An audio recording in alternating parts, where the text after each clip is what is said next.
Okay, this is the welcome. It's Thursday, May 14th, 2020 at 9 o'clock at the Historic Courthouse in Brainerd, Minnesota. This is the Crow Wing County Board of Commissioners Budget Committee meeting where we talk about issues related to the current year's budget, and we are currently working on the 2021 budget. So our financial director, Nick Melke, go ahead. All right, Chairman, Commissioners, we are going to start with a financial update. This week is our audit week. We actually have the auditors, quote unquote, on site this week. CLA is not allowed to be on site, so we're doing everything remotely.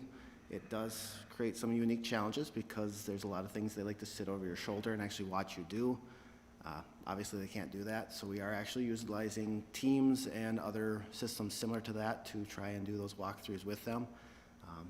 Similar to us, they are navigating through this whole new world, trying to figure out how this is going to work.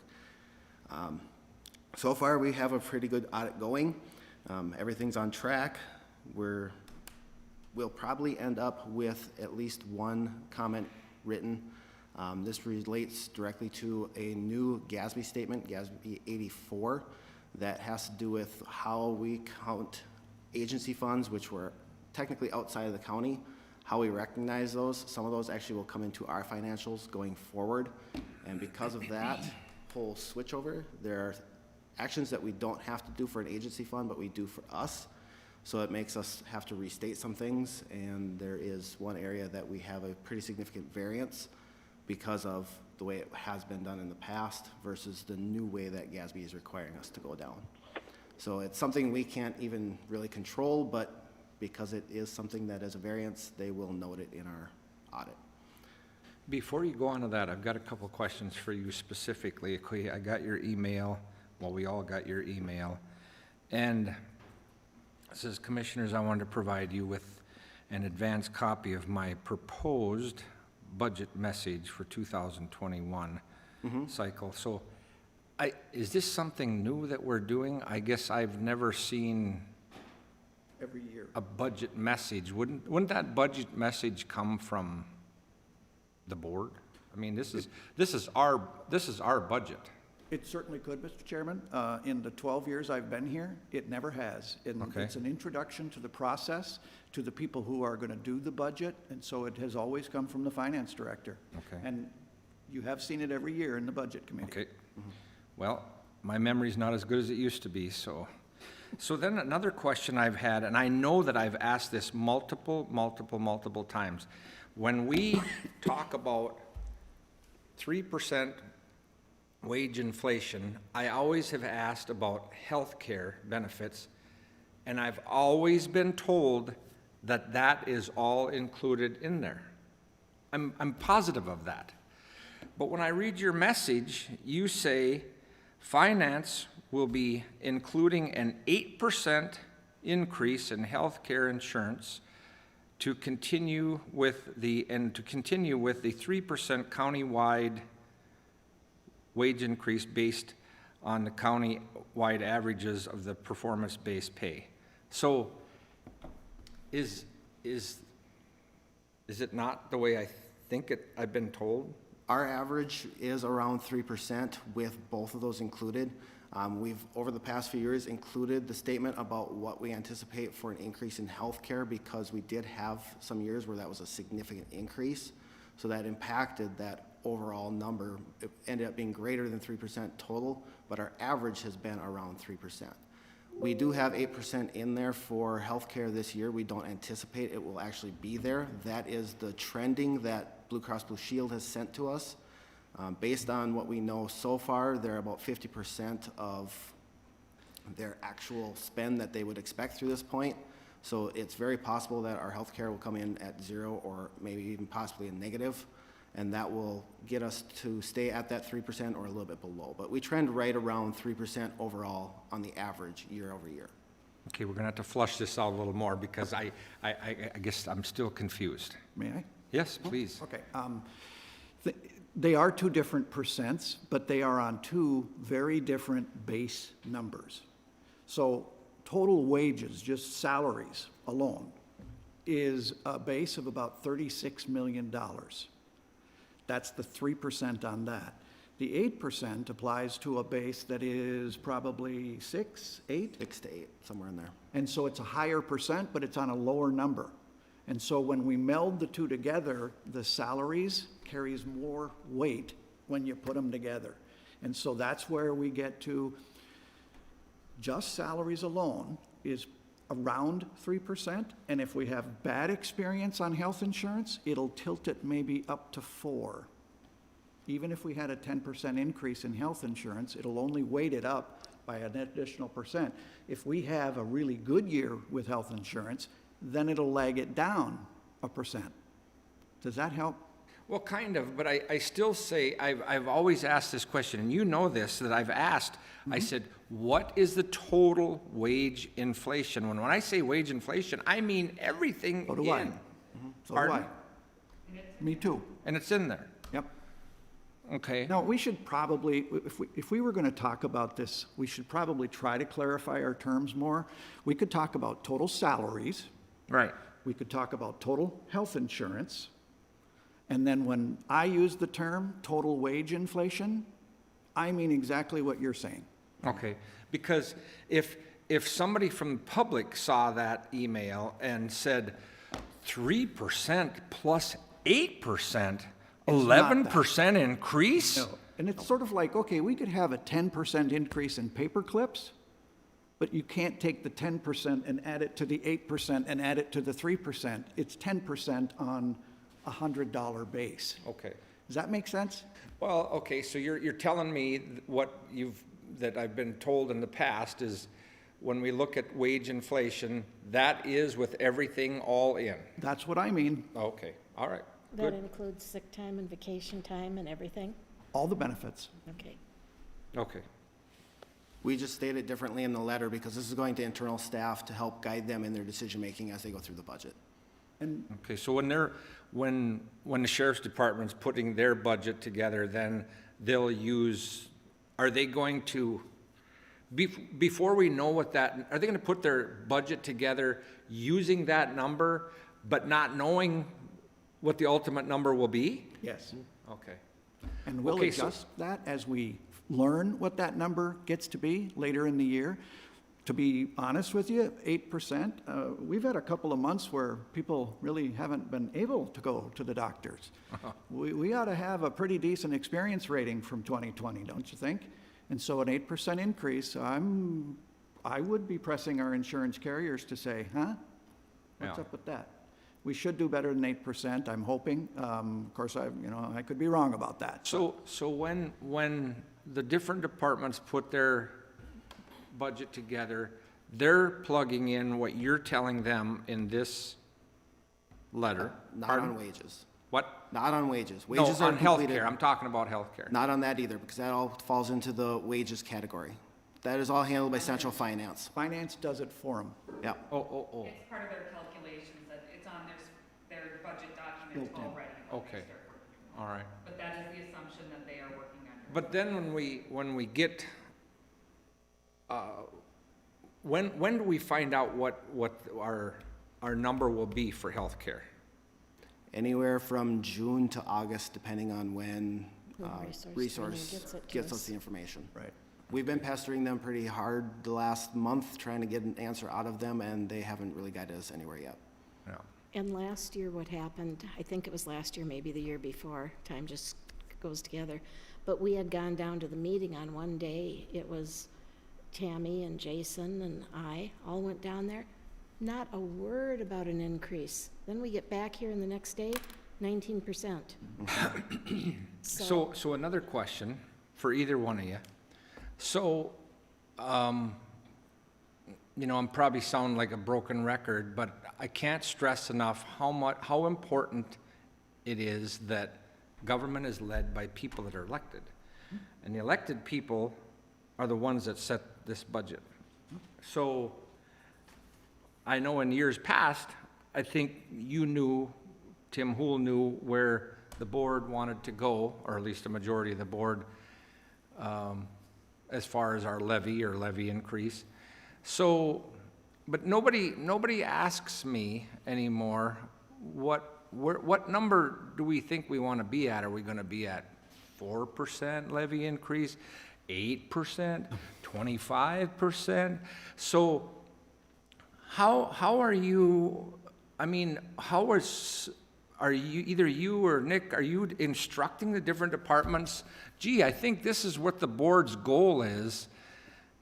We're communicating it in different ways, Paul. So, and one, for 2021, as we talked about on Tuesday, it's going to be really tricky to predict our revenues this year.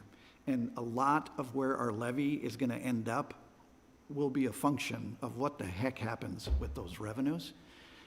That's at the top level, that's at the high level. And we're going to give you our best guesses about that, and we're going to inform you about that. At the end of the day, you guys make the decision about, okay, if that's our best guess about where that is, what's the tolerance for a levy increase? We are communicating in this budget that we use the term austere, and what it means is tight to the belt. And so what our goal this year in budgeting right now that I think I've heard from you guys, we don't want to see new positions. We want to contain our costs as much as we can. We'll have to devote probably 3% of any levy increase to cover our wage inflation. Whatever else we raise in levy, which is your decision, we'll try to direct towards fund balance growth. That's where I think we're at. And if that's not right, then I'm all ears. Okay. See, this is good. This is good. You called me and you wanted to cancel the meeting, or you asked me if I wanted to cancel it, and I said, no, I don't want to cancel it, because I want to come here, and I'm a very inquisitive person, and I have a lot of questions that I need to get flushed out on behalf of the people that I represent, and I'm going to get them flushed out, so that I can go back and explain to them what's going on when they get their property tax bill. I don't hear from them now until they get their property taxes and they go, well, what happened? Well, where were you?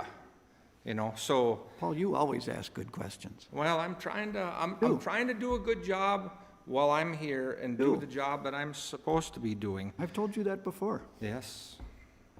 Don't patronize me. You do. These are good questions. All right. Nick, go ahead, and I might have more questions. Don't worry, we'll But get back to nothing- 2021 budget Nothing right now. towards the end here. So far through 2020, as you heard on Tuesday, budget to actual, we are performing fairly well. We are a little ahead on our revenues through this point. A lot of that comes down to the timing of pulling in some additional funds for state aid earlier than anticipated, based on how we budget month to month. And expense-wise, we're trending right on where we should be through this point. So we're doing pretty well on budget to actual up through the end of April. For COVID-19, so far through 5/8, without staffing, we spent about $298,000 additional dollars on PPE and other items related to our response to the COVID-19. If we throw our staff time into that, we're at $561,000 through 5/8. On the revenue side of that, we are sitting with about $243,000 in grant dollars that we received, but we also did do that freeze to the CIP. That gave us an additional $908,000 that we can reallocate towards our response here, for a total of $1.15 million that we have available in revenues to offset this.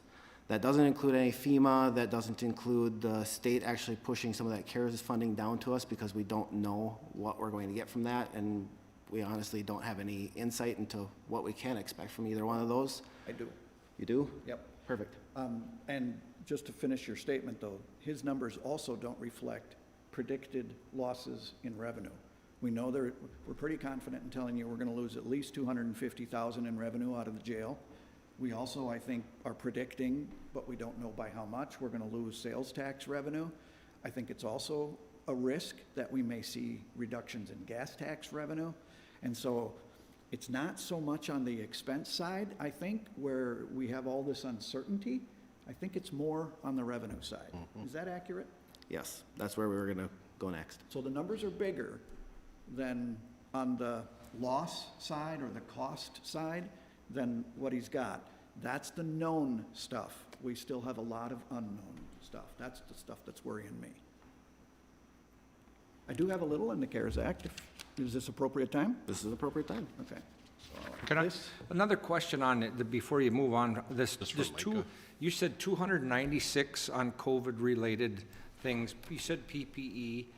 Is that including, you know, I think when the citizens, the taxpayers come back in here, they're gonna see some changes. They're gonna see a lot of glass and whatever it is, if it's glass or plastic, I don't know what it is, but they're gonna see a lot of changes, and they've paid for that. So is that included in that 296? Yes, that is a part of that. All right. We include PPE, we include IT costs for teams, other items that we had to implement throughout this process. It does include some elections cost. It does include the glass for barriers at each location that we have them. It does also include some additional safety supplies and cleaning contract and cleaning supplies outside of PPE as well. You know what, and just before, Tim, you're gonna say something on the CARES Act? I got time. Yeah, okay, but I just wanted to say something before I'm gonna write it down here. Deb, I'm gonna just give you a pre-warning that I'm gonna want you to step up at some point before we're done with our meeting and, you know, give an update on the decision that we made for unorganized territory on the voting by mail. I know that I've talked to Commissioner Franzine, and obviously I can't talk to anybody else. Gets kind of lonely when you can't talk to anybody else, but I've talked to Commissioner Franzine, and there is quite some concerns of voting by mail and fraud. I did have actually a staff member from Congressman Stauber's office that called and asked why it was done and wanted to know all about it. And so there's a lot of nervousness about this. So I know that you're an expert in this, so I'm gonna ask you at some point at the end of the meeting so I'm just giving you a chance to get your mind right. Thanks. Tim? Mr. Chair, members of the board, this is hot off the press this morning, and I don't think you can take any of it to the bank. Yesterday, I told you about the Senate file for the CARES Act distribution. Today, we have both the Senate file and there is a companion House file. And then the column on the right, 60% per capita, is MICA's lobbying position. So you have three sets of numbers. The ones in blue are the other MICA counties. And what it shows for Crow Wing is 7.5 in the House file, in the Senate file, 5.4 in the House file, and if we did the 60% per capita, 6.8 million in the MICA position. I only give this to you because I don't think you can or should take this to the bank. It still can end up being zero. It is only a reflection of some legislators' thinking. And if it ended up in those ranges, that would be very helpful to us, especially if one of the allowed expenses is lost revenue. If lost revenue is not an allowed expense, it will not be as useful to us, but it will still be useful to us. So that's what I know today, but please don't take it to the bank. They got 2 more whole days. Nick, I have a question. What did you say the COVID costs were? Totally? Without staffing, it's 298,000. With staffing, 561,000. Okay, because I have the email from Tim that said 828, and I thought, you know, a lot of money. It is. It is. The 828 includes the expected loss of 250,000 in jail revenues. That's where that gets. We have to put that in because we Yep. know we've lost it. It's not the expected loss, we know we've lost it. Right. Yeah, Maybe that's our not best guess. totally, but- We could lose more. Yes, Later in the year, if we get some more inmates back, we might be able to offset some of it. So it's what I would call the middle-of-the-road estimate. It could go up, it could go down, but we're at least putting in some number because it's a fairly safe number. as soon as we start to see sales tax collection numbers for a couple of more months, we're going to be more confident in putting a number in for that. As soon as we see tax collections and where those come in, we'll be more confident about putting a number in for that. Health insurance down the line, that's this process. It's very fluid, and this year more so than most.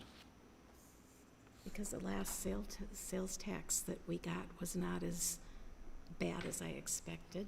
Correct. It was 8,000 less than last year. Correct. Which was 428,000 last year. Yes, it was for February, though. Yeah, but that's always the way it is. We get it.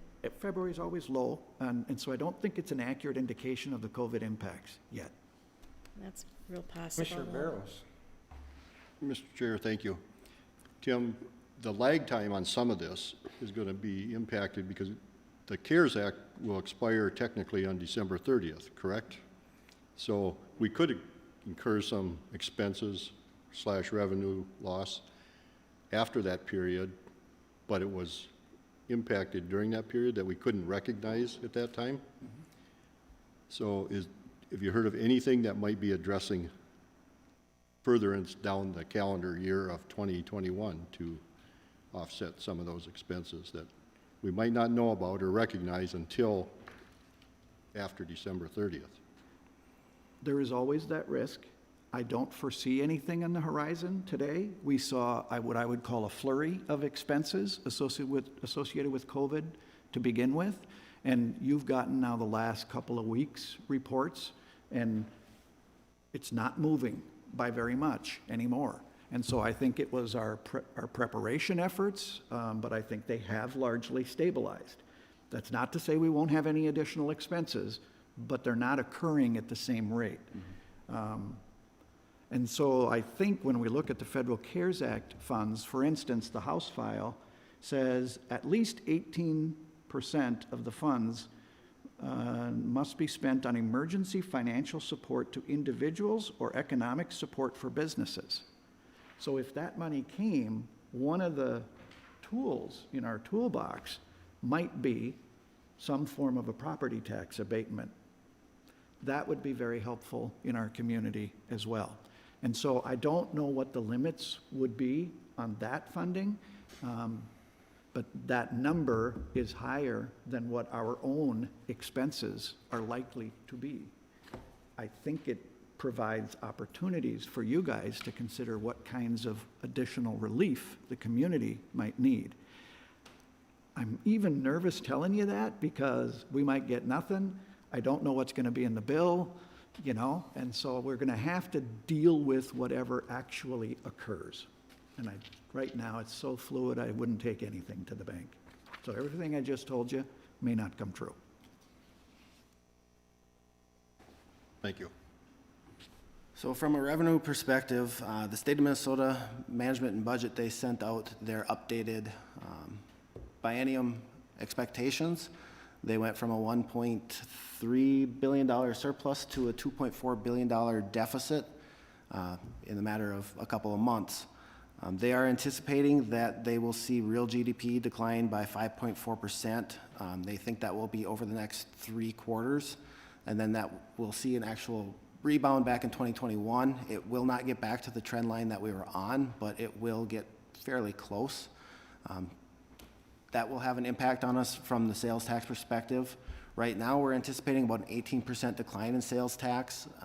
Talking to other counties, they're anticipating 30 to 40%, so we're being on kind of the conservative side with that, saying 18%. The state anticipates 11.2% decline in their sales tax, so we're floating right in between. When we talk about the risk and the challenge here of forecasting this out, that's where we're at, is we have the state saying one number, other counties saying another, then you have economists saying another piece, and trying to balance that and figure out what impact it's going to have on us has been a real challenge over the past 3-4 weeks. The management and budget also expects that there will be increases in MA applications, that there will be further demands on health and human services going forward, so we may see impacts on our expense side there as well going forward. So it puts us in a unique position in 2021, not being able to really understand what we can expect for lost revenues, but also what additional expenses are we going to see outside of the normal, it makes 2021's budget much more challenging. Which brings us into the 2021 budget as a whole. So far, we have kind of directed staff that their goal with budgeting is to be as close to zero as possible.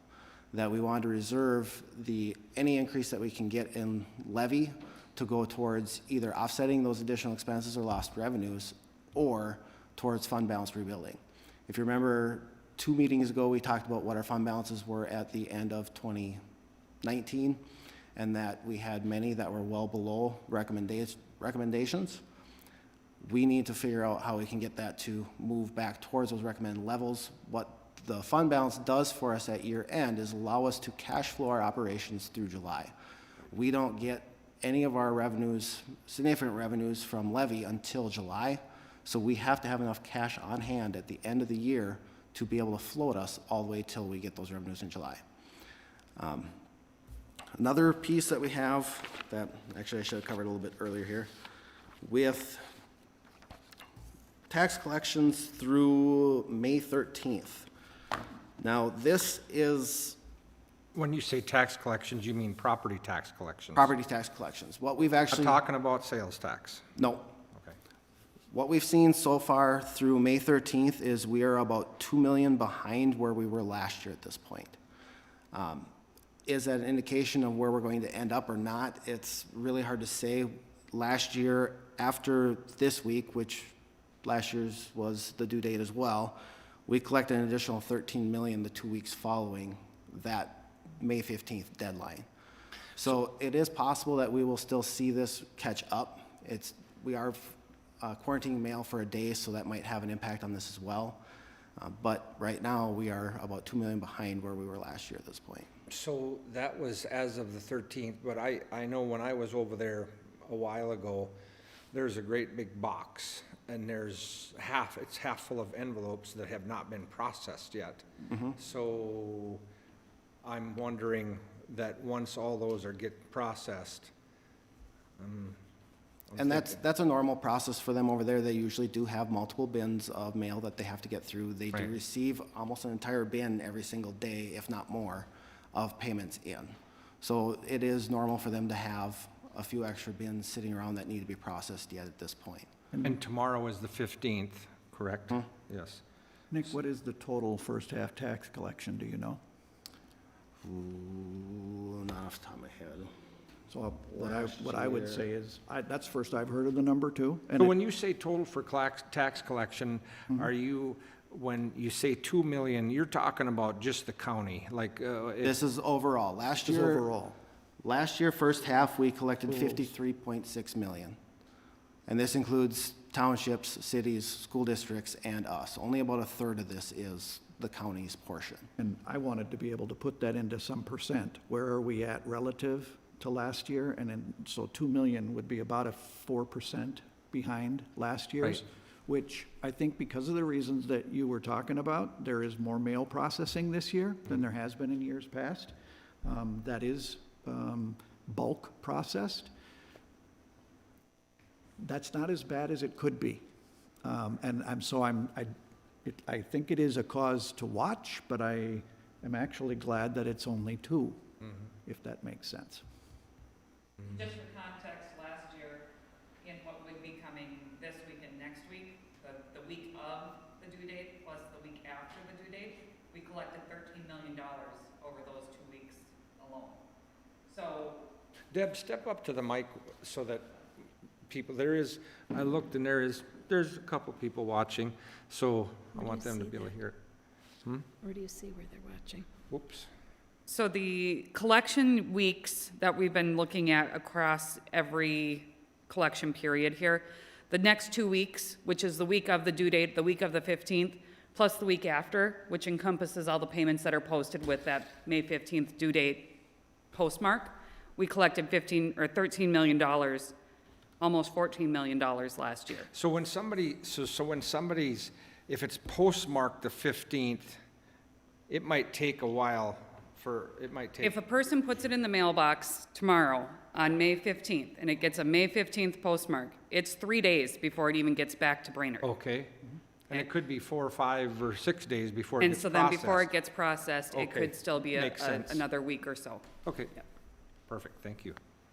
And the other thing I would say, once we get past first half tax collections, you should put second half tax collections in your thinking. Will we or should we consider a property tax hardship waiver program for the second half? I don't know. Too early to tell. Well, it's too early to tell for that. Yes, and No. is it going to be more difficult for people to pay their second half taxes? Well, that's going to be a function of how quickly and safely we can get the economy locally back up and running. Then they have the resources. And so that becomes a really important thing as well. How Right. far, how fast. And so that's what's rattling around in my brain Yeah. already. And I'm sure that I'm hoping the businesses in Pequot will, being that they're gonna be up and running, that they will be able to pay their property taxes, because, good for the city council to be saying, we're open for business. Go ahead. So with all of that, we kind of wanted to get into a little bit about discussing what the board sees for the 2021 budget, what we should communicate with staff, and how they should kind of approach that. Like I said earlier, we are asking staff at this point to look at trying to keep at a zero in their expense budgets to maintain status quo going forward, no new staffing. If there are areas that they can cut, we would appreciate that as well, so that we can take any levy increase we get and apply that to whatever lost revenues we have and that fund balance rebuild. That's where we're at this point. We're open to what you guys view. What about the jail? You know, being that we're down, we don't have any, well, you know what?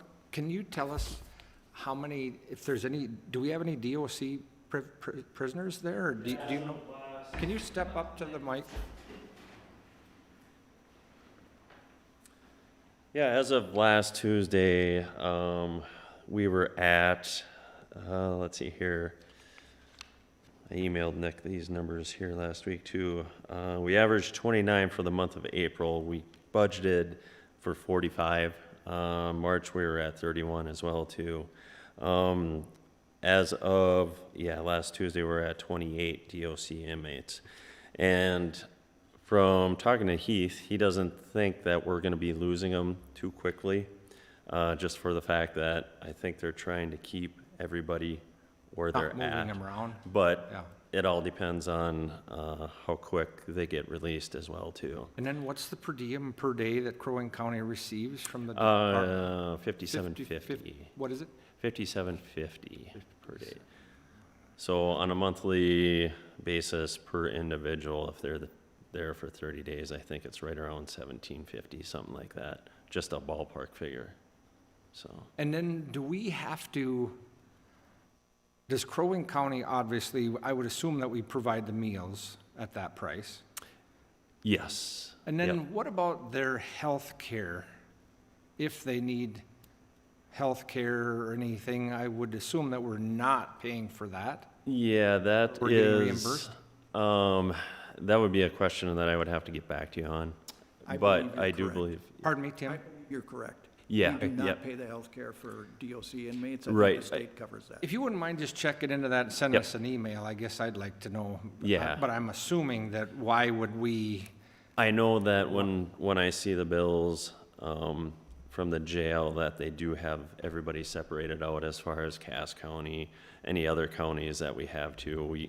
We initially get billed, but then they take them off that bill. And then I'm not sure how it washes out from there. Washes out how they would then forego to, as far as the vendor bill the DOC at that point, so. But I'll get back to you on a more Okay. definitive answer on that. okay, thank you. In total for April, we were 27,600 short on DOC inmates on that contract. do we normally, what about when you used to be at Morrison County? Is that, would it be proper budgeting to try to budget for that? Or if we just said,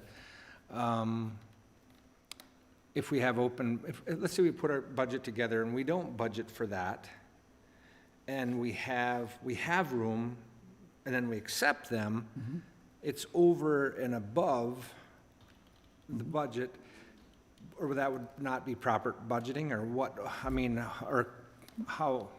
You try to budget based on what you know to the best of your ability. And so if you think they're coming, you budget for it. If you don't think they're coming, you don't budget for it. There will always be variances from that because they are kind of your best guess. And so we made that best guess, for instance, in 2020, right? For the budget, about how many DOC inmates would we have. Then COVID happens and all of those guesses are no longer very good. And so we see the decline in revenue. When you get less revenue than what you budgeted, you're going to draw that out of fund balance. You have to. When you get more revenue than what you budgeted, you're going to deposit into fund balance. So good budgeting is budget what you think, the best of your ability. But what if we didn't put that into our budget and it was just extra revenue? Could we get the state auditor say, no, you've got to try to do your best guess? Would they require us to do that? It kind of, I don't know if this is the same, but it's just like on selling land or having a land sale. We don't know. It might be a huge land sale or it might be a small land sale. Would you ever budget, or how would you? There's no requirement. I think I understand your question a little bit better. There's no requirement from the state that you should budget for jail revenue. If you don't budget for the revenue, should you budget for the expense? Because there is an expense to having more prisoners. Correct. We could choose to do what you're describing, and then it would be all gravy, if you will. We've not done that historically, didn't do that in Morrison either. We budgeted what we thought we were going to get, and then lived with the variances up or down. You would create a much more positive variance if you don't budget anything for that, and then you experience it, right? We'd have to transition from the method of budgeting that we're using right now, which has it built in, to budgeting nothing. And if we do that, that means we got to extract a fair amount of revenue that we have already built into our budget for DOC inmates, but the expense wouldn't necessarily change, and so the transition is painful from a budgeting perspective. Right. Does that make sense? Yeah, it does. So another question is, okay, so I'm trying to think outside of the box, because, inmate numbers we're way down now because we're kicking everybody out, but they go up and they could go down. And so the few times that I've been in the judicial building and go through the security, I know guys that are, I think they're retired. Some people are retired law enforcement guys. They're over there, maybe making a little extra money to supplement their retirement. Have we ever thought about jail staff, about somebody that might have worked at the jail or retired, and say to them, hey, do you want to work one day a week or be kind of an on-call type of person? Then, or, kind of an at-will where you can call them and say, hey, we need you, rather than having, the staff there and have to pay them and not have the prisoners. Does that kind of make sense? It's just an outside-the-box kind of a deal where you call in somebody when you need them. It kind of reminds me of when I was really young. I was working for this plumbing outfit, and it was just two of us working, and then it was a union deal. So when they needed more help, they just called the union hall, and a couple more guys came in, and then when they didn't need them, they were gone. So I don't know. It's just something to think about, because to me, talking about this jail thing, this is so volatile as far as going up and down, And as far as budgeting, you know, with the DOC doing, they don't care about us. They care about their own budgets. I've been down at the state. The state, this is probably bad to say, but they're concerned about balancing their budget. They don't care about our budget. That's why at the end, they'll push it off to us, or they'll say, well, we're gonna delay the payments to the school districts because if it's in the next fiscal year, it makes their budget in balance. Right. And then we have to suck it up and try to figure out how to handle it here. Correct. So, anyway, just a thought. Nick? Right. So, understanding that the revenues are expected to decline going forward, what is the board's direction on budgeting for 2021? What is the direction the board would like us to go for 2021? Are we on the right track? Well, Bill, what do you think? Well, I think, being on the track, I think making sure that, like I said, leaving zero, leaving it at zero, so we're not building anything in there and doing that. And then if we have the opportunity to build on reserves, I think that's very conservative. And that way we're just really looking at, we know that we're not looking at adding staff. We want to be very conservative in any staff we add for 2021. And so I think that gets to be one of the bigger expenses that we have to be faced with. So I think if we're holding of our staffing levels at this pace, and if we can manage through our expenses, I am concerned about if we can get any projections of our revenue going for the balance of the year, because that's going to be a big determination of what we're going to have to do. If we can keep it flat and level, that's about the best we're going to be able to do. Bill, not to put you on the spot, but I will. Because I can. So, and you don't have to answer this if you don't want to, but any thoughts on, I guess I really believe that we should weigh in and give some direction so that they know, that the senior management team knows that kind of where we're coming from. And what I'm talking about is what percentage of levy increase, obviously we're going to have a levy increase. What would be your ideal number, or what would be a number that you just would not support? And if you don't want to give an answer to that, that's fine, but I think we should kind of flush that out. I think, I think we have to be open to discuss this. Absolutely. I think it's a public comment. If we could be, like I say, I'll pick a number out, because we got to really look at this, but if I'm picking a number out of the air, if I could be at 3%, I would be much, much more comfortable with that. I would be very uncomfortable with anything over 5%. So, that's kind of where we're at, but until we can see how really things flush out for the end of this year and where we're going, because I'm really concerned about, where our revenues are going to be. I think there's going to be some real tough times as we get into late fall. And so what's that impact going to be? So, and I think that's why it's going to be very, how aggressive can we be getting business back open? I think we got to get open as quickly as we can, and from the county being very supportive in getting that out there, and I think some of the things that we've been doing in discussions with the Chamber of Commerce and our local businesses can be very helpful. But yeah, those are kind of that range if I could have my wish list. But we'll see where I appreciate that. where the magic can come in. Steve, any thoughts? I have lots of thoughts. We know that. Generally, you don't hear a lot of them, but I do have a lot of thoughts. And I'm not prepared to give a hard number. I think the staff is headed down the right direction. I applaud you for approaching it the way you are. I would remind the board that past practice has been to eliminate our debt, which then puts us into a philosophy in budgeting of pay-as-you-go. And when you pay as you go, you better have cash in your pocket.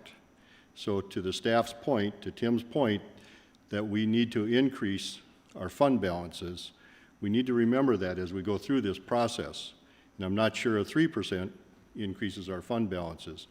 But we didn't expect this situation that we're currently in, and if we don't prepare for those situations in the future, we're going to be in dire straits to be able to run this county without borrowing money. And I certainly don't ever want to be in that position. So for me, it would be later in the summer when we have to set a number.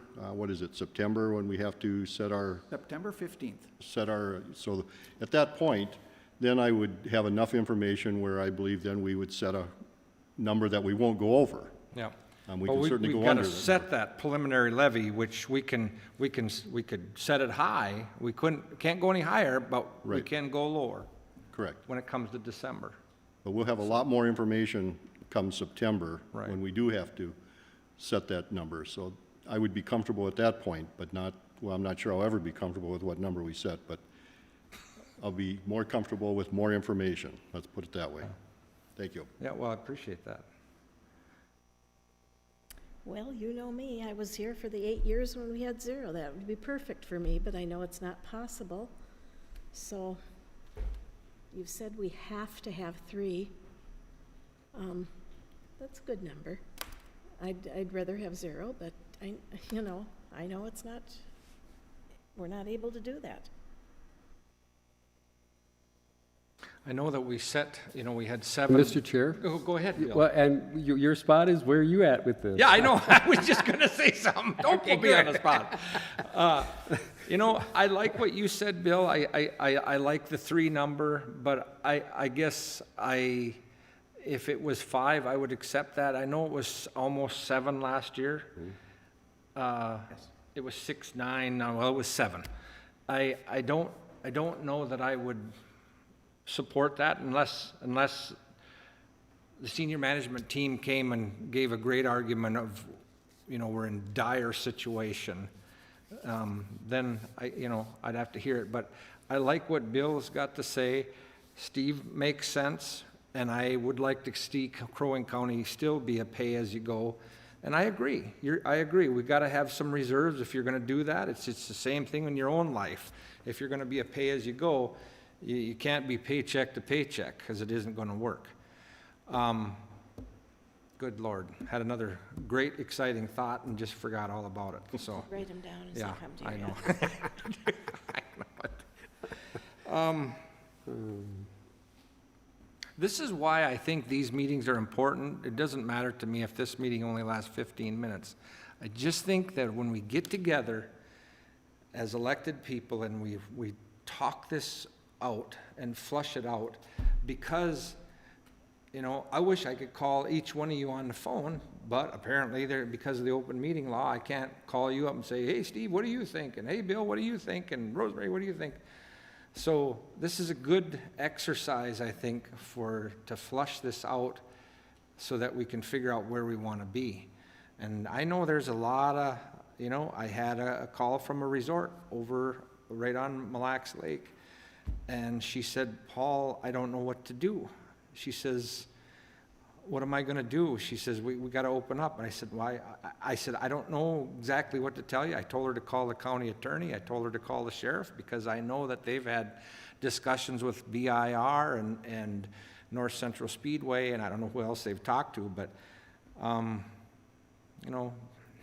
there's a lot of people, this. I know. There's a lot of people hurting, but anyway, I'm going to keep trying to think of what I had to And that's it. Go ahead, There Rosemary. are a lot of people hurting, and that's why I want to be so conservative. We Yes. can't put more taxes on people who are in jeopardy of losing their house already. Right. I mean, we need to be as conservative as we can be and still not sink the county. And I don't know if you saw, I don't know how much, Nick, you watch financial stuff, but Steve Mnuchin, who's the United States, oh, good Lord, he's not the Treasury Secretary. He said on a talk show program that if we don't get the economy going, there's going to be repercussions that we cannot come back from. So, this, and I'm, you know, I don't even know where we're at now. We were $22 trillion in debt at the federal level, but I think we've borrowed another $2 trillion. Nancy Pelosi's talking about a $3 trillion bill.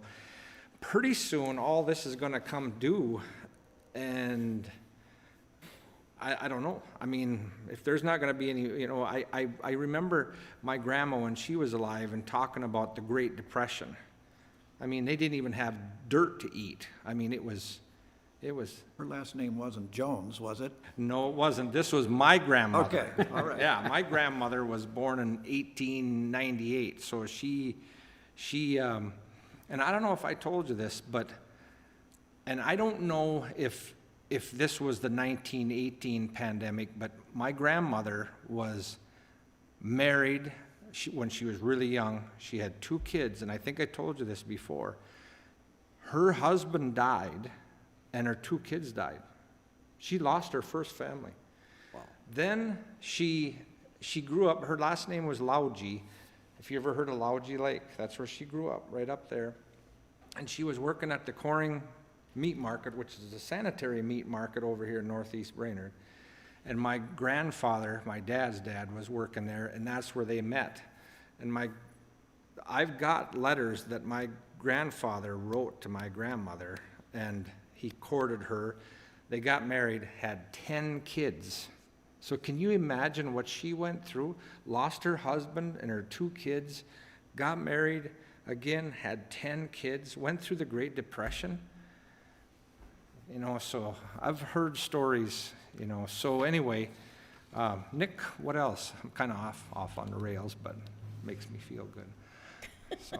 Central finance staff is working on forecasting, trying to figure out where fund balances will be.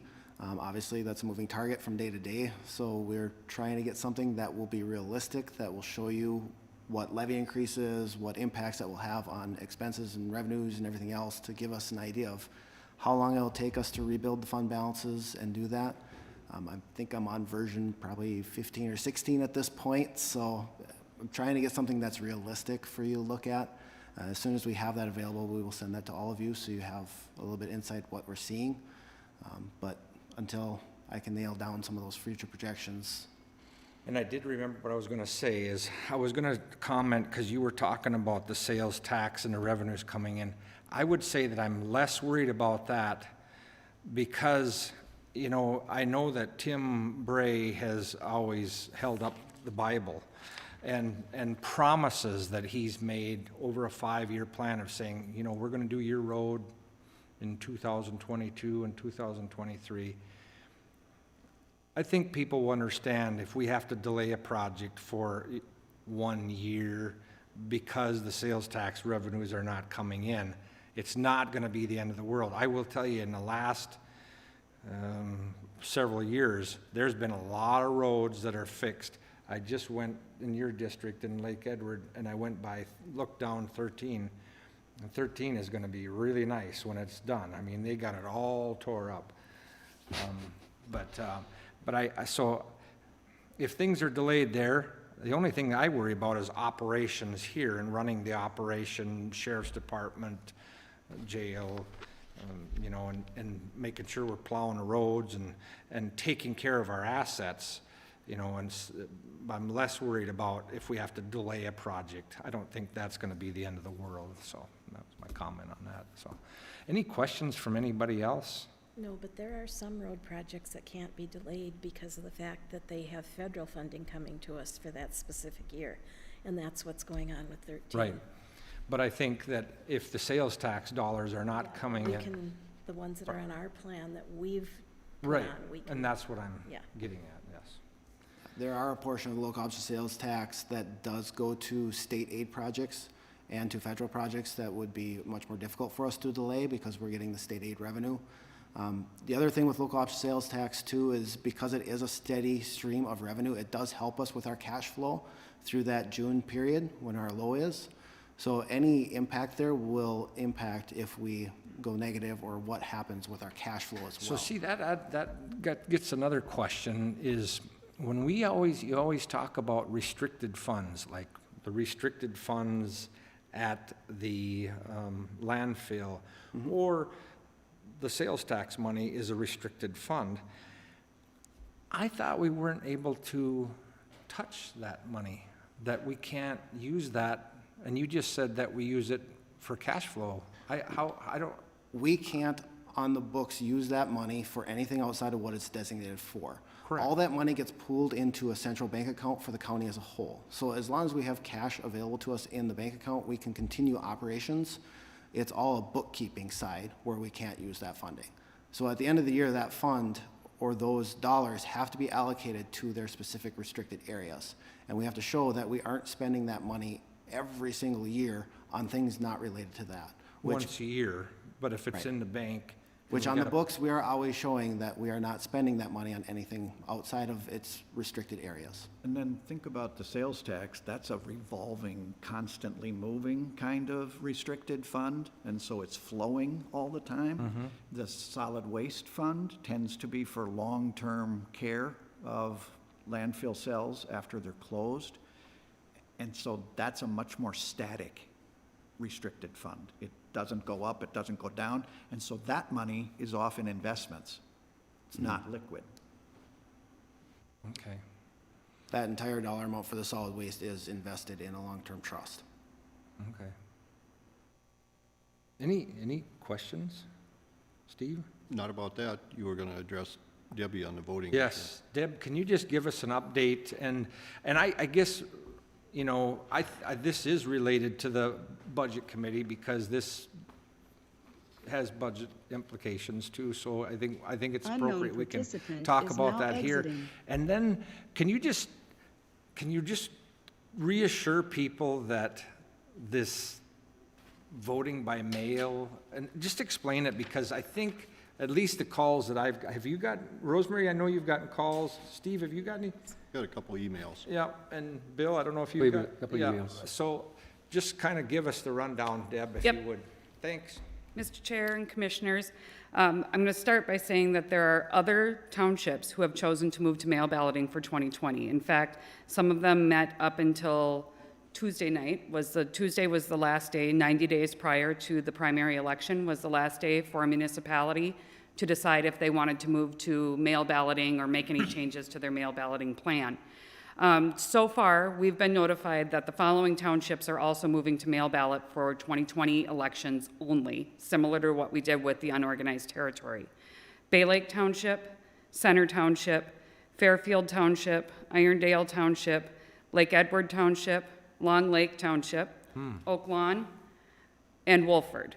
Those townships have all, their township boards voted to switch to mail balloting for the primary and general elections for 2020, whether it was for considerations of voter safety, election judge concerns, or their polling place concerns to accommodate social distancing. They don't have to have a reason why they are moving to mail balloting. All of their resolutions did note that they were going to be for the 2020 elections only, similar to what we did with unorganized territory precincts. So, along with the 18 other precincts that we have that have already historically been voting exclusively by mail, this is another 11 precincts that will have voting by mail for this election cycle. And Deb, just to let the public know that this is not something that just happened. I mean, in the past, for years and years and years, there's been, how many precincts have voted by mail? We have had 18 precincts, as of 2018, we had 18 precincts that voted by mail, including small cities and townships across the county. Some of them have been doing this since 1996, I believe, was the earliest that we had some of our precincts that were doing, maybe even a little bit earlier, maybe 94 election. It's been authorized in the statute since 1988. So there are some areas in Minnesota who have been voting exclusively by mail since that time frame. The 18 precincts that we have are anything from voter count of about 40 to voter count of about 300 is where we were at with those 18 precincts prior to this year. And though it seems like we've only had one circumstance where a precinct had been mail ballot, a new council came on board and they wanted to vote back in the polling place again, so they changed their action. This was the city of Garrison a number of years ago. They had been mail ballot. Council came on board and decided they wanted to vote in person. And they switched back to in-person voting for one election cycle and then switched back to mail balloting again. So there is opportunity for those precincts who are voting by mail. They can make that choice to rescind back to going back to a polling location. And Garrison is the only one who has made that choice in the past here in Crow Wing County, and then went back to mail balloting again after one election. How can I reassure people? I can tell you the facts of what we do and what the law allows, and everybody has to take their own take of what that is. Deb, why don't you explain how it works? Okay, so Yep. here's the ballot, it's in the big manila envelope. Okay, so tell what's in there and how it's sent out. And once I get it, and I'm sitting at my kitchen table, what I have to do, if Yep. I live by myself, I've got to find somebody to verify. You have to find a So witness. if you could just explain the whole. So I'm going to go even a step further Okay, back, because perfect. we don't just mail out ballots willy-nilly. Right. The people that are mailed ballots in the first place are ones who are already registered voters in that precincts, which means they've registered to vote, their social security or their driver's license ID number has been verified through the checks and balances that way. They've gone through the verification with Department of Health and with the court system. So people who are committed or who have a felony conviction that does not allow them to vote, they don't get sent a ballot. Somebody who is dead does not get sent a ballot. We get daily reports from the Department of Health, and we update our records. Our voter registration records are updated on a daily basis. So if somebody moves out of state, the other state that they move to and register to vote sends us updated information. We remove or we inactivate their record here in Crow Wing County at that point in time. If Department of Health tells us that somebody has passed away, we inactivate their voter registration records so that they are not sent a ballot. When ballots are mailed out, they are sent out with a pre-filled information on the return envelope itself. The voter's name and the voter's address that they are currently registered at are filled out already on a label on the return envelope. So the packet comes with the ballot, instructions on how to mark the ballot, just like you would get from the election judges in the polling place on election day. You know, they tell you to make sure that you are filling in the oval completely, only vote for the number of candidates you can vote for each office. There also comes with a secrecy envelope, which is usually tan in color. The voter puts their marked ballot into that secrecy envelope, and then the return envelope, which is pre-postage addressed to our office. You're exactly right, Commissioner Coring. In order to vote by mail or by absentee ballot, you have to have a witness. And the witness can either be a registered voter in Minnesota or someone who can witness an oath, like a notary public or a postal official. You could take it to the post office if you wish to do so. But for your witness has to verify that you are the person whose name is pre-printed on that envelope, on that return envelope. So if they don't know you personally, they have to see identification from you to make sure that you are the person that is what's listed there. That witness is also verifying that the ballot was blank before you filled it out. So they're verifying that you are the person who is marking your ballot yourself and that you filled it out by yourself or with allowable assistance as what's allowed by law.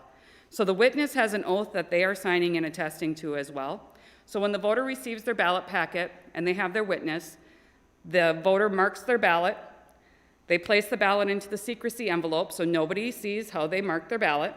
That ballot secrecy envelope goes inside of the return envelope or the white envelope. You'll see two different colors of envelopes in their packet. The voter has to sign their name with that oath that you sign when you go to the polling place, that you're at least 18 years old, that you're eligible to vote, that you're not convicted of a felony where you haven't completed your sentence, and that you reside where you say you reside, where you're registered at. And they sign that envelope, which is the same thing as their oath that they sign at the polling place. The witness then has to put in their name, their address, their Minnesota street address. They're attesting to the fact that the voter is who they are, that the voter showed them the blank ballot prior to being marked, and that the voter was the one who marked it themselves. And the witness has to sign that envelope as well. When the ballot is returned to our office, when they come in the mail, they're immediately stamped on the day that they are received, and they are updated in our statewide voter registration system. So I, as the voter, can go on to the Minnesota Votes website to track the status of my ballot. I can see the date that my ballot is mailed out from our office. I know when I should be able to expect it in my mailbox. We've sent them a letter letting them know these are the date ranges that we'll be sending ballots. So if they're concerned about whether or not it's in their mailbox or not, They know what dates those are being sent out. I can track to see when it's been received. So we receive them, we sort them by precinct, and we lock them in a locked vault. Every 3 days or every 5 days, depending on which time frame that we're in prior to Election Day, and honestly, in this election cycle, it might be every day, election judges of 2 different parties, working in teams of 2, review those ballot envelopes that have come back. And what they're reviewing it for is the voter's name on the label the same as the voter's signature? Did the same person sign the envelope? Is that voter's ballot? And does the witness have their information completely filled out correctly as well? Name, address, and signature. If it meets those criteria, the election judges both agree, they're accepting. They mark that envelope, that return envelope, as accepted, and they both initial it. That's updated then into our statewide voter registration system. So now I, as the voter, know that my ballot's been received by the office and accepted by election judges. And again, they're sorted and filed and locked in a locked vault until we can start processing them. Now, legislation that just got signed by the governor on Tuesday now gives us 14 days instead of 7 days to start processing those ballots. Once that processing time starts, then we again have election judges or election staff who are responsible for counting to make sure we have the right number of envelopes for that precinct. We run reports to make sure our numbers balance and match. Once we're agreed that those numbers balance, they open the white envelopes, the return envelopes, and take the secrecy envelopes out. The secrecy envelopes are not opened at this point. They're just separated into 2 different piles. Once we've taken all the identifying information envelopes away, the return envelopes, and filed them somewhere else, the secrecy envelopes are shuffled up and then opened, and the ballots are removed. So we have no idea of knowing which ballot was from which voter or anything at that point in time. Then the election judges are initialing the ballots, and then they are being processed through the tabulators at that point in time. No results are received or no results are accumulated or reported until after 8 o'clock on election night. So even though we can start processing these 14 days before and we can run them in through the tabulator, there's no results or information that is available to us or to the public or to anybody else prior to 8 p.m. when we close the polls. So elaborate on that a little bit. So you're feeding them through there, you're seeing the numbers, and Paul Coring's running behind. We're not seeing the numbers. You don't see the numbers. We don't see the numbers at all. You don't call up Paul Coring All I and know say, is that Long Lake Township should have 32 ballots, and I have 32 ballots for Long Lake Township. That's the only thing I see. I don't see any candidate information. We can't see any of that until it is reported. And the reports are time-stamped, so I can't run the reports prior to 8 o'clock on election day. We physically don't have that opportunity to do so, because then those election judges are also responsible for filling out the summary statements that says all these rules and regulations were followed for that process. Okay. What other questions can I answer for you all on that? Wow, see, she knows what she's talking about. You tried last time I at tried the it when canvas I was board. on the canvassing board. I asked you 8 ways to Sunday about fraud, because I worry about fraud. And I would prefer that we have a picture ID for voting here in Minnesota, but apparently smarter minds than mine think that's a bad idea. But you know, I know that I had a close election one time, and it was only 138 votes. And so when you're saying the witness has to have I can't just say, oh, here, I'm going to witness this myself and just scribble something. I have to put my address so you know who that person is that's witnessing this ballot. Yes, we have to know the name and address of the witness. If it is not a registered Minnesota voter, if you're using a notary public or a postal official or someone who can witness an oath, they have to put their stamp. They actually have to physically have their stamp. If the witness address is not filled in, the ballot gets rejected. If the witness signature is not filled in, the ballot gets rejected. If the witness signature is not noticeably different from the voter signature, as in if I tried to scribble my own signature as my own witness, the ballot gets rejected by those judges of 2 different political parties that are working together. Now, if your ballot gets rejected for any reason, we're required by law to send you a new ballot with a letter explaining why your ballot was rejected. You don't get your old ballot back. We've now rejected the ID number that is associated with that ballot, but you are sent a new ballot with a letter telling you why the ballot was rejected by the election judges including a photocopy that is highlighted if it is a case of the witness didn't fill something in or the voter forgot to sign or whatever it might be, so you can see where that error was, and then the voter has the opportunity to re-vote. A couple of other things with regard to the rejected ballots: if it is within 3 days of Election Day, we are required to call you if we reject your ballot, so that you have the opportunity to come in person if you want to. So that's the other part with mail ballots. There is still a polling place for voters who vote in a mail ballot precinct. They can still come to the courthouse here as their polling place. If they don't have a witness available to them, they can come to our office and we can serve as their witness.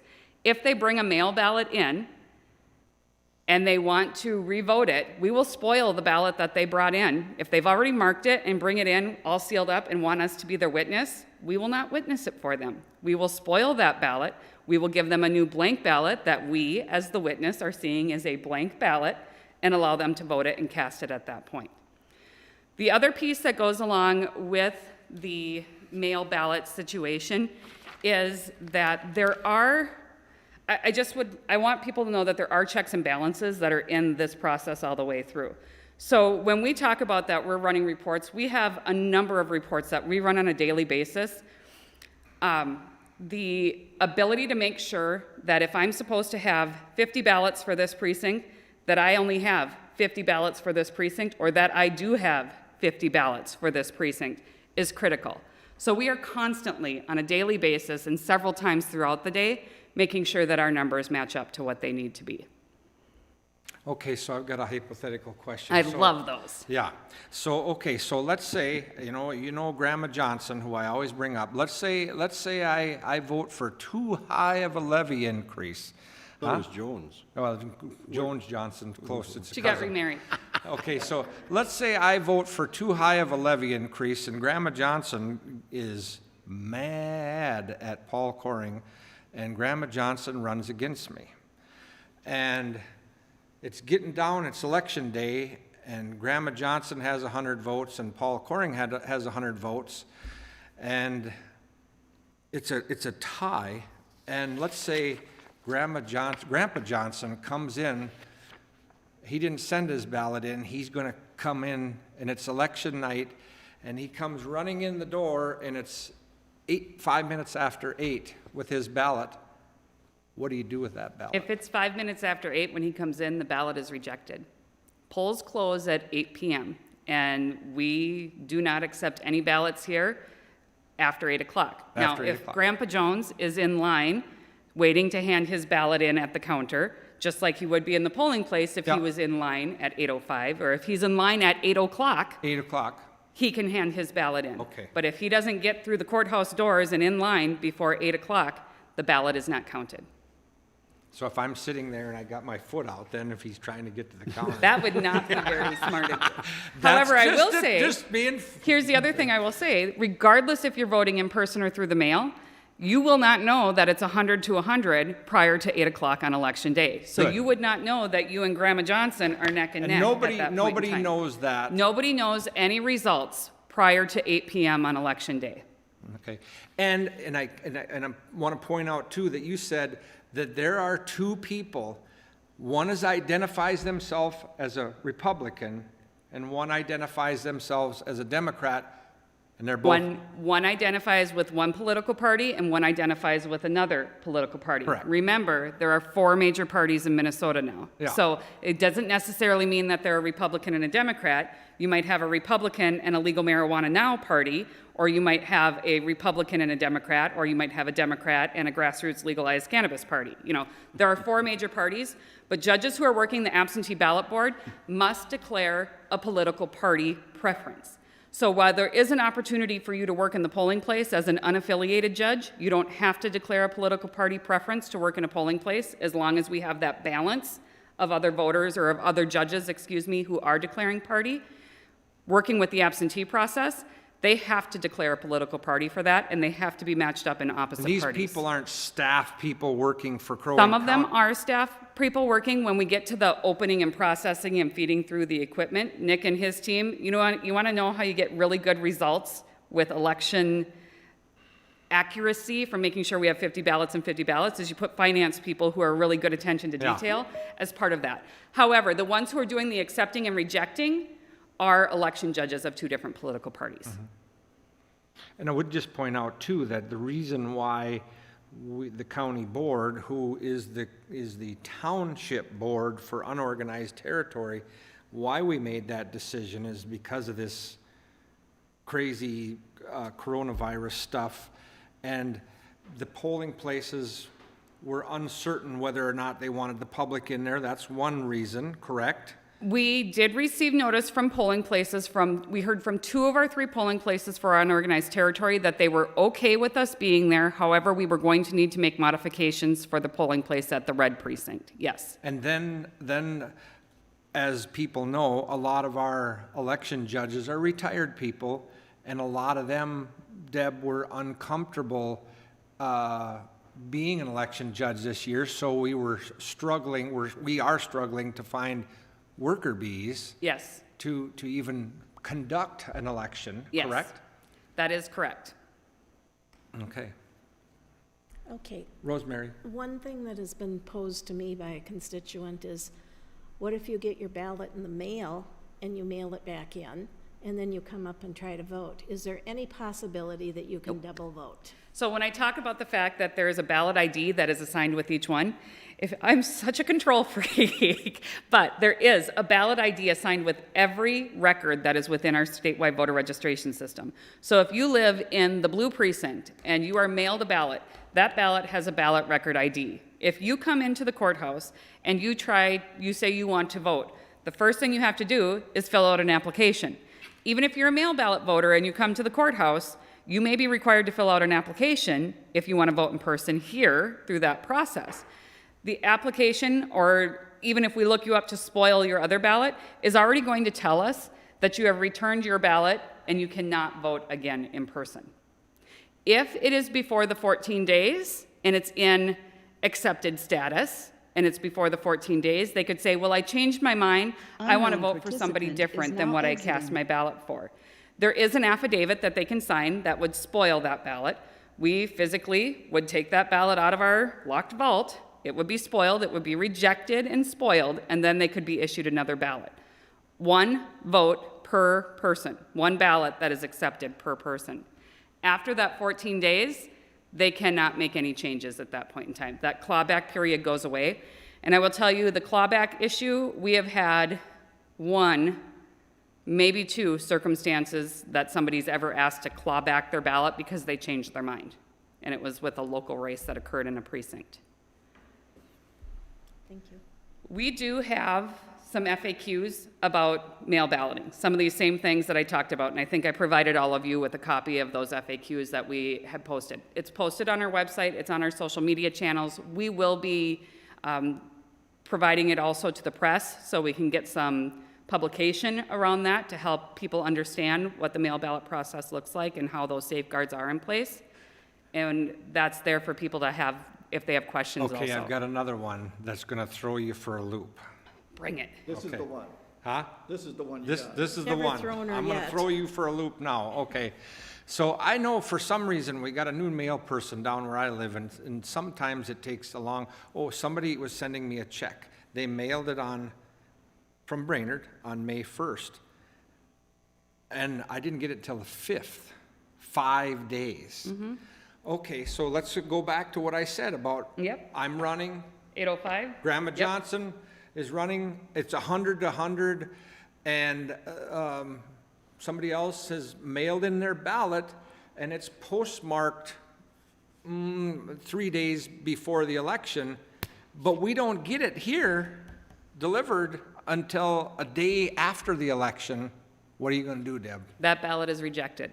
Ballots cannot be postmarked. Ballots have to be received by 8 p.m. on Election Day. So included in your instructions that you get with your mail ballot, it will say, postal times may take up to 3 to 5 days. Please Right. make sure you mail your ballot timely or return it in person. You can bring your own voted ballot into our office and hand it to somebody at the counter. If it's already been voted and witnessed, you can turn it in person, kind of like a Dropbox standpoint of things. However, you can also return a ballot for somebody else. but only 3 voters in an election. And you have to sign an affidavit if you are returning a ballot for somebody else, saying who the person is that you're returning the ballot for and who you are as the agent who is returning that. You cannot be a candidate. You cannot be the agent or the employer of the person that you are being the agent for. So ballot harvesting is another thing that you hear. Yeah. Well, people are just collecting all these ballots and they're changing them, and I'll return it for you, but they're changing them in that process. One person can only return a ballot for 3 other voters in an election, and you must sign an affidavit and keep a listing of who are you returning a ballot for and how many ballots have you returned. And we have a log that we track that information on Against voter harvesting. against voter harvesting. Darn it. Sorry. I thought I had you. I thought I had you There cornered. are some states who do allow for postmarks. So remember, we do not have a federal election system. Every state makes their own laws as it governs elections. And the locals are the ones who administer the laws that the state has set out. Minnesota's law says your ballot must be received by 8 p.m. on election day. So while there are some states who allow for postmarked ballots to be counted after election day, that is not the case in Minnesota. You know, I want you to repeat that, because that was something that somebody said, why is the federal government dictating how we're going to vote? I said, no, that isn't how it works. So every single state has different voting laws and standards of how they vote, and the federal government is not dictating to us on Correct. how we're going to conduct an election. Correct. So the Federal Elections Assistance Commission, they do set best practices. They do set guidelines. They do set equipment certification standards. If you recall, after Bush, Gore, Florida, Hanging Chad, that whole debacle that nobody ever wants to revisit again, the standards of what minimum levels of what equipment have to meet are set at the federal level.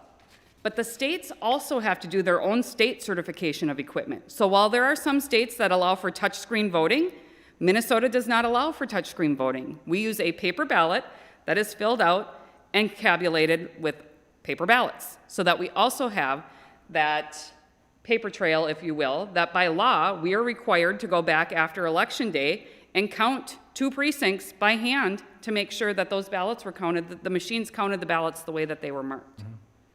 Okay, I hope I'm not prolonging this. I apologize to the commissioners for that, but, okay, so one other question. So, Deb, what I'm trying to do is I'm trying to reassure the public that this is not, there's not gonna be any funny business. Correct. At least here in Crow Wing County. Correct. Minneapolis, I don't know. Okay, so you are in control of all your ballots. I mean, if you know that 20,000 ballots have to be sent out, you know that, okay? So what happens, and this probably could never happen, but let's say the election's over with, and you go, Deb's kind of re-looking at the thing after it's all over with, and you go, sent out 20,000 ballots, but yet there was 20,200 votes. That could never happen. That could never happen in my world. For one thing, before the votes are certified or before the votes are canvassed by you as the canvassing board, we have 2 members from the county board who sit on the canvassing board.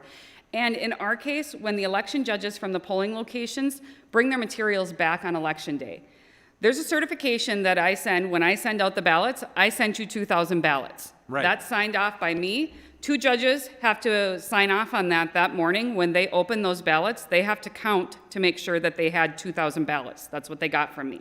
So I signed it to say, I sent you 2,000 ballots.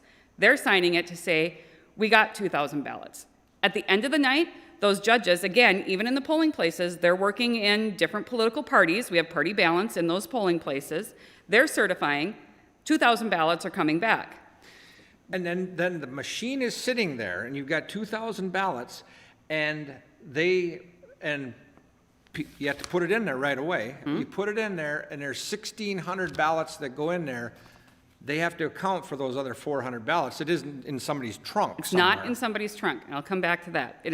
They have to account for the other 400 ballots that were not used either. So when they're accounting for ballots, they're accounting for the ones that are in the machine that were voted by voters.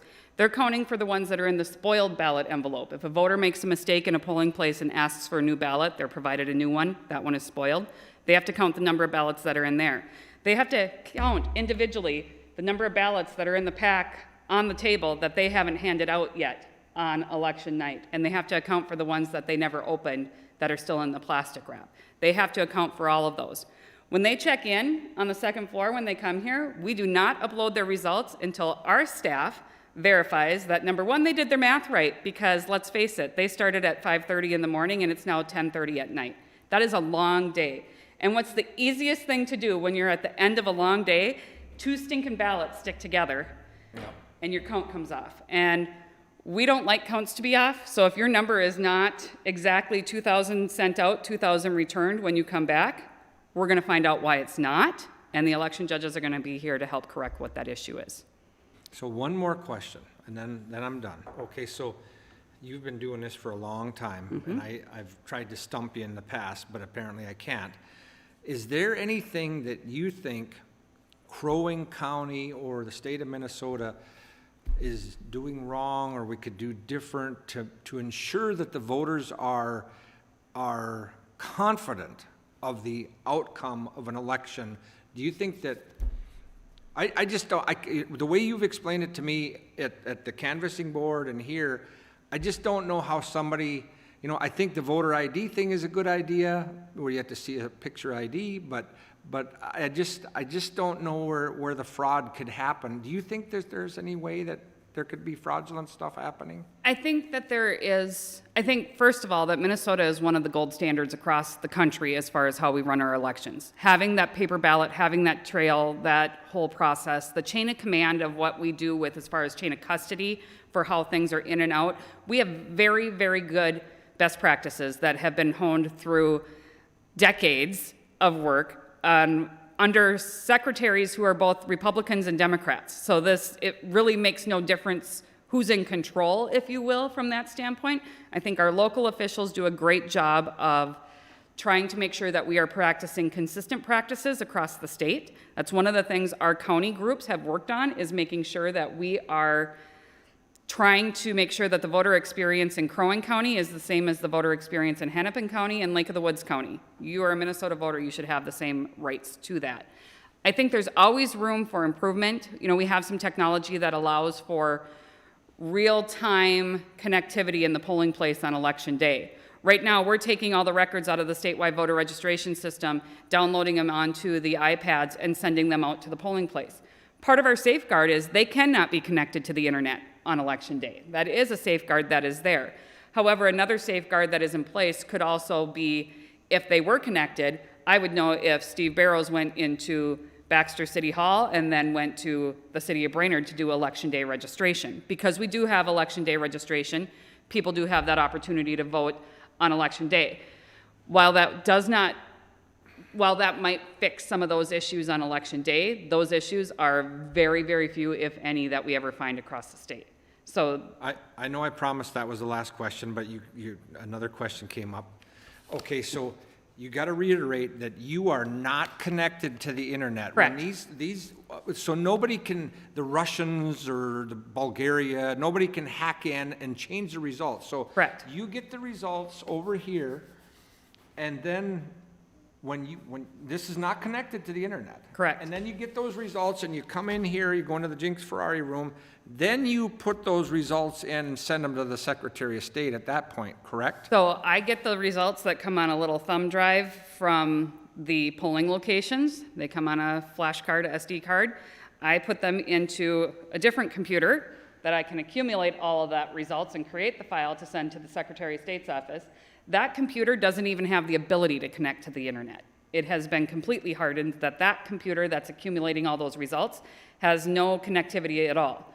Once I've created that file, I put a one-time use thumb drive into that machine, download that file, put it into this laptop to upload it to the Secretary of State's office. That then goes in a box to be stored for 22 months and destroyed. It gets used one time. We do not cross the two things back and forth. There is no connectivity to the internet to allow the Russians to hack in. And if they did, remember, we have paper ballots. we are going back and verifying those results to make sure that what was reported by the machines is what was on the ballots. There you go, Bill. See, What I else you told got? you, Bill. I told you, Bill. Man, I trust you, Paul. I laid awake all night trying to think of ways to stump Deb on this thing, but can't do it. Deb, I really appreciate that. Thank you. That was very thorough. I hope there's a few people watching. I hope Chelsea's watching, and I hope that will, You're watching now.